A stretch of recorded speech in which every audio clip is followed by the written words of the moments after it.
올해 재가동에 들어간 현대중공업 군산조선소가 생산과 고용 면에서 기대에 미치지 못하고 있습니다.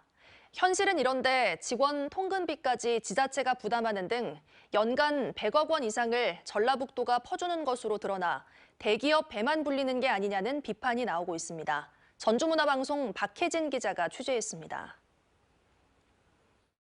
올해 1월 재가동에 돌입한 현대중공업 군산조선소. 밀려드는 수요에 블록 수주 물량만 8만 톤에 이른다며 빠른 정상화에 이은 선박 건조를 공언했습니다. 현대중공업 전 임직원은 군산조선소가 과거의 명성을 되찾는 그날까지 최선을 다해서 이 공장을 살려보도록 하겠습니다. 하지만 지금까지 생산량은 수주 물량의 70%인 5만 7천 톤에 그쳤고 고용은 목표 인력의 60%에도 미치지 못하는 800여 명에 머물고 있습니다. 협력업체 위주로 인력을 고용하다 보니 처우가 열악해 전북도가 수차례 취업박람회를 열고 고용지원금을 보조해왔음에도 역부족인 겁니다.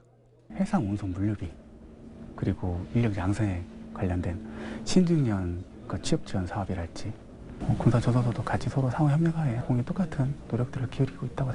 이렇다 보니 전라북도만 애를 태우는 모양새입니다. 실제 전라북도와 현대중공업이 맺은 협약을 보면 현대중공업의 적극적인 의지는 보이지 않기 때문입니다. 전북도와 군산시가 인건비 등 고용 지원에 22억을 부담하고 교육비도 9억 원을 부담합니다. 하지만 정작 현대중공업이 부담하는 비용은 일체 없습니다. 블록을 옮기는 운송비도 지자체가 전체의 60%인 106억을 부담하는 반면 기업은 70억만 내고 있습니다. 심지어 전북은 직원들의 출퇴근 버스비와 기숙사 비용 등 통상 사내복지로 분류되는 복지 비용마저 현대중공업보다 2배 넘게 지원하고 있는 것으로 확인됐습니다. 군산조선소에 투입되는 지자체 예산만 연간 140억이 넘어 현대중공업에 끌려다니는 것 아니냐는 의문이 나옵니다.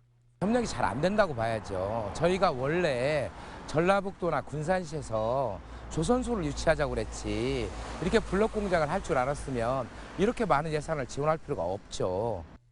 재가동과 동시에 선박 신조에 대한 포부를 내비쳤던 전라북도와 달리 기업은 여전히 미온적 태도만 보이고 있습니다. 예측을 할 수 있는 것도 아니잖아요. 원년부터 뭐 한다 그렇게 얘기하기는 좀 어려울 것 같아요. 취업률을 높이고 경제를 살리겠다며 맺은 협약에 전라북도는 매년 막대한 예산을 투입해야 할 상황. 하지만 기업은 현상 유지만 해도 아쉬울 게 없다는 식이어서 애초 불공정 협약을 맺은 것 아니냐는 지적이 불가피해 보입니다. MBC 뉴스 박혜진입니다. 언제 어디서나 내 손 안의 뉴스. 광주 MBC 뉴스 유튜브 구독으로 함께하세요.